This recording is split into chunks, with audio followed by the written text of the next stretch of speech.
Paano nga ba mag-master ng power break shot? Unang-una, dapat don't forget na magtisa para di tumapyok sa argo natin. Gitna ang patama sa cue ball para ma-maximize ang impact. And then, i-visualize mo kung saan ang takbo ng mga bola, gaya nito. Nako, palpak. Okay, rewind. Sa una, 3 bola muna para mas mabilis iset ang mga practice target ball natin. Ang bawat tumbok i-timing natin. Hininga, galaw ng braso, plangketa natin dapat stable. Tuhod at hita. Para swabe ang tama.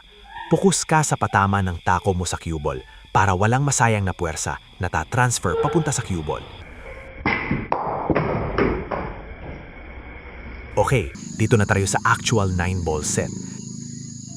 Bawat part ng headstring ay dapat nating subukan.